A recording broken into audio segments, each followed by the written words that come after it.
ಏನೋ ಯಾರೋ ಫ್ರೆಂಡ್ ಭೇಟಿ ಆಗ್ಬೇಕಂತ ಹೋಗಿದ್ದಾರೆ. ಹೌದಾ? ಸರಿ, ಹಾಗಾದ್ರೆ ಇದ್ನ ಒಳಗಡೆ ಇಡಮ್ಮ. ಏನ್ ಮಾವ ಇದು? ನಿನ್ ಗಂಡ ಅವ್ರ ತಾಯಿ ಹತ್ರ ದಿನಾಲು ಅಪ್ಪನ ಪೆನ್ಷನ್ ಹರಿದ ಮೇಲೆ ಸಾಲ ತರಿಸ್ಕೊಂಡ್ ಬಾ ಅಂತ ಹೇಳ್ತಾ ಅಂತ ತುಂಬಾ ಕಿರಿಕಿರಿ ಮಾಡ್ತಾ ಇದ್ರು. ಅವಳು ನನ್ನನ್ನು ಬಿಡಿಸ್ತಾ ಇದ್ರು. ಬ್ಯಾಂಕ್ ಮ್ಯಾನೇಜರು ಪೆನ್ಷನ್ ಹರಿದ ಮೇಲೆ ಸಾಲ ಕೊಡೋಕೆ ಬರೋದಿಲ್ಲ ಅಂತ ತುಂಬಾ ಹಠ ಮಾಡಿದ್ರು. ನಾನು ಬಹಳಷ್ಟು ರಿಕ್ವೆಸ್ಟ್ ಮಾಡಿಕೊಂಡು ತಗೊಂಡು ಬಂದಿದ್ದೇನೆ. ಹೋಗಮ್ಮ, ಇನ್ನು ಒಳಗಡೆ ಭದ್ರವಾಗಿರು. ನನ್ಗೆ ಸ್ವಲ್ಪ ಹೊರಗಡೆ ಕೆಲಸ ಇದೆ, ನಾನು ಹೋಗ್ಬರ್ತೀನಿ. ಏನ್ ಮಾವ, ಹೊರಗಡೆ ತುಂಬಾ ಬಿಸಿಲಲ್ಲಿ ಬಂದಿದ್ದೀರಾ? ಹಾಗೆ ಹೋಗ್ತೀನಿ ಅಂತಿದ್ದೀರಾ? ಮಜ್ಜಿಗೆ ಕೊಡ್ತೀನಿ, ಕುಡ್ಕೊಂಡು ಹೋಗಿ. ಬೇಡ, ಇವತ್ತು ನನ್ನ ಮನಸ್ಥಿತಿ ಸರಿ ಇಲ್ಲ. ಸ್ವಲ್ಪ ನೀರು ತಗೊಂಡ ಕೊಡ್ತು. ನೀರಷ್ಟೇ ಸಾಕ? ತರ್ತೀನಿ ಮಾವ.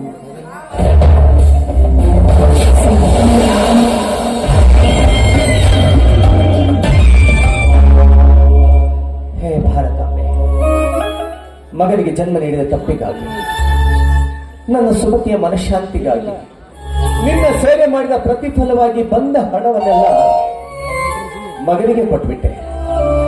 ಸಾಲಲಿಕ್ಕೆ ಮುಪ್ಪಿನ ಆಶ್ರಯಕ್ಕೆ ಅಂತ ಇದ್ದ ಈ ಪೆನ್ಷನ್ ಹಣಗಳನ್ನು ಸಾಲ ತರಿಸ್ಕೊಂಡು ಬಂದ್ಕೊಡ್ಬಿಟ್ಟೆ.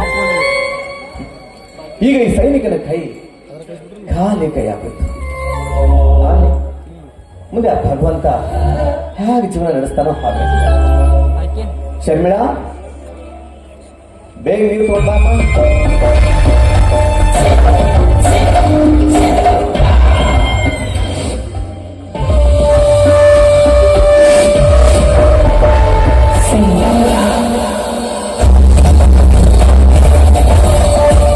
ಯಾಕಮ್ಮ ತಲೆ ಸುತ್ತ ಬರ್ತಾ ಇದೆಯಾ? ಆಸ್ಪತ್ರೆಗೆ ಹೋಗಮ್ಮ. ಹುಷಾರಿದ್ದಿ ತಾನೆ? ಕಳ್ಳಿ, ಈ ಮನೆಗೊಂದು ಮಗು ಕೊಡ್ತಾ ಇದ್ದೀಯಾ? ಹಾಗೇನು ಇಲ್ಲ. ಹೆಣ್ಣಾದ ನಾನೇ ಲಜ್ಜಿಗೆಟ್ಟು ಕೇಳ್ತಾ ಇರಲಿಲ್ಲ. ಈ ನಿಮ್ಮ ಗಟ್ಟಿ ಮುಟ್ಟ ದೇಹದಿಂದ ಒಂದೇ ಒಂದು ಸಲ ನನ್ನನ್ನು ಬಿಗಿದಪ್ಪಿ ನನ್ನ ಕಾಮದಾಹ ತೀರಿಸೋದು. ಬನ್ನಿ ಮಾವ.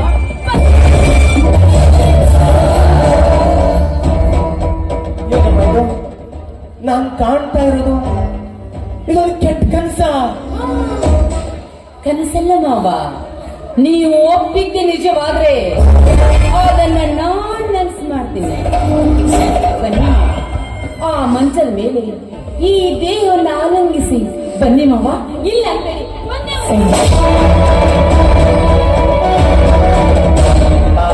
ಪಾಪಿ, ನಿನ್ನ ನನ್ನ ಮಗಳು ಅಂತ ತಿಳ್ಕೊಂಡಿದ್ದೆ. ಲಜ್ಜೆ ಬಿಟ್ಟು ನಿನ್ನ ಮಂಚಿನ ಕಡೆ ಹಚ್ಚಿ ಹಾಕು ಅಂತ ಹೆಣ್ಣಲ್ಲ ಹೆಮ್ಮಾರಿ. ಈ ಮನೆಯ ಚಿತ್ರವಾಗಿ ಒಡೆಯಲು ಬಂದ ನಿನಗೆ ಹಣದ ದಾಹ ಮಾತ್ರ ಹೆಚ್ಚು ಅಂತ. ಆದ್ರೆ ಈಗ ಅರ್ಥ ಆಗ್ತಾ ಇದೆ, ಕಾಮದ ಹುಚ್ಚು ಹೆಚ್ಚಾಗಿದೆ ಅಂತ.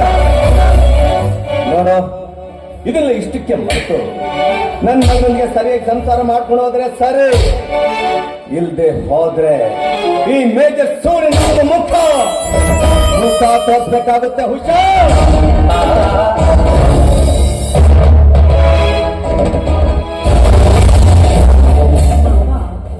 ಕೋಪದಲ್ಲಿ ತುಂಬಾ ಕಾಣ್ತಾ ಇದ್ದೀರಾ.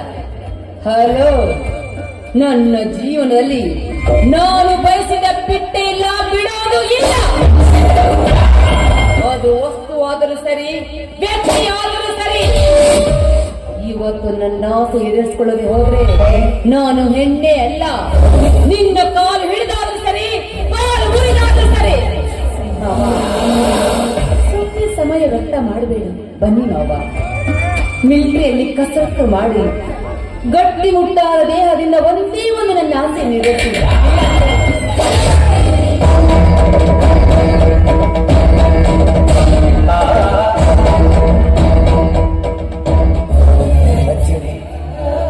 ನಿನ್ನ ಮೋಹದ ಜಾಲದಲ್ಲಿ ಬೀಳಲಿಕ್ಕೆ ನಾನು ಕಾಮುಕ ಅಲ್ಲ. ಈ ದೇಶದ ಹೆಮ್ಮೆಯ ಸೈನಿಕ. ಪ್ರಾಣ ಬೇಕಾದ್ರೂ ಕೊಡ್ತೀನಿ. ಇಂಥ ಹೇಸ್ ಕೆಲಸ ಮಾಡುದಿಲ್ಲ.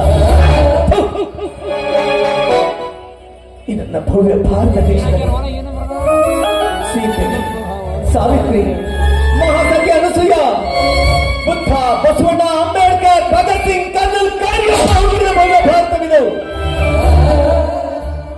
ಇಂಥ ನನ್ನ ಪುಣ್ಯ ಭೂಮಿಯಲ್ಲಿ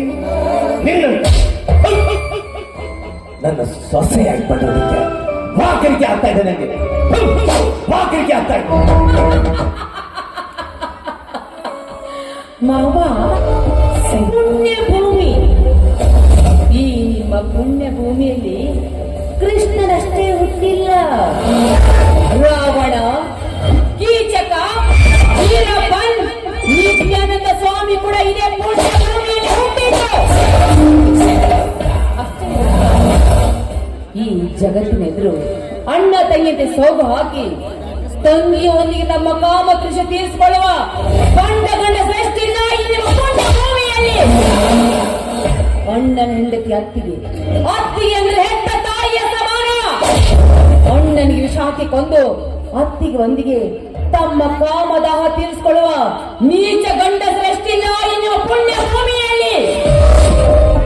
ಸ್ನೇಹಿತನಿಗೆ ವಿಷ ಹಾಕಿ ಕೊಂದು ಸ್ನೇಹಿತನ ಹೆಂಡತಿನ ಓಡಿಸಿಕೊಂಡು ಹೋಗುವ ಕಾಮ ಪಿಶಾಚಿಗಳು ಎಷ್ಟಿಲ್ಲ ಈ ನಿಮ್ಮ ಪುಣ್ಯ ಭೂಮಿಯಲ್ಲಿ.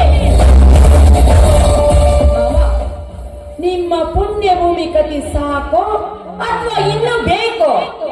ಹಲೋ, ನಿಮ್ಮ ಪುರಾಣ ಕೇಳಕ್ಕಾಗಿ ನಿಂತಿಲ್ಲ ನಾನಿಲ್ಲಿ. ಇವತ್ತು ಈ ಕ್ಷಣ ನನ್ನ ಆಸೆ ಈಡೇರಿಸಲೇಬೇಕು. ಇಲ್ಲದೆ ಹೋದ್ರೆ ಬನ್ನಿ ಮಾವ, ಮನೆಯಲ್ಲಿ ಯಾರೂ ಇಲ್ಲ. ಬನ್ನಿ ಬನ್ನಿ